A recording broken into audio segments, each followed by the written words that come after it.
Welcome back to the Winners Enclosure. Race number 6 this afternoon has been won by the ever-consistent number 3, Lake Kinneret. And well done to Mr. Gray, who owns and trains this individual. And another superb ride from Gavin Larina. Gav, good to be chatting to you again. I know that everything went back to zero, so we start all over again. It's going to be exciting 12 months ahead of us. And good to have you back in the Winners Enclosure. Thanks very much, Brent. Beautiful to be here. Obviously, the first day of the year. Big thank you to all the owners and trainers for their support out there. I'm really happy with my last season. I finished on a 23.8% strike rate and looking forward to the season.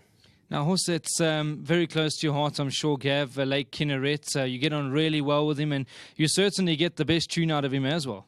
Thanks very much. Yeah, there's some form in the race that was, the horses were really close together, but the race worked out wonderfully for me. The pace was on, and I was able to give him a chance.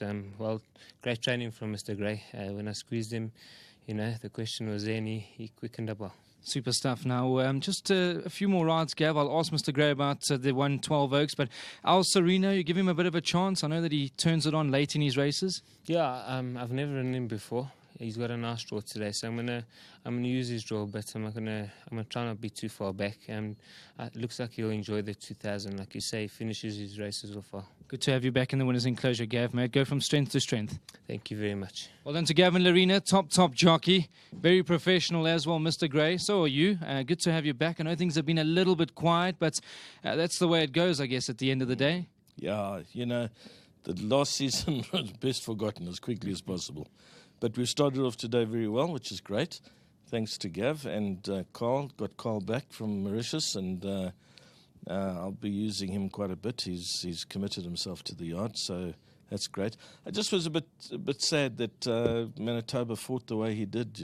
Carl, unfortunately, we decided we wanted cover. I thought the pace would be a little quicker than it was. It was on, but he would have preferred it a little quicker. And it was nice to see that he still kicked on at the end. So, yeah, the way they've been finishing lately, I've really been pulling my hair out. What grey there's left of it. And, so it's great to start the season off in this fashion. Good to have you, Mr. Gray. Just quickly, 12 Oaks. I know that she's dropping a few divisions compared to what she's met. You give her a chance? Yeah, once again, the yard has been on the back foot. It's so most of my runners are out there, obviously trying as hard as they can, but I don't think they're quite there yet. I mean, it's something to say after you've just run first and second. I know, I accept that.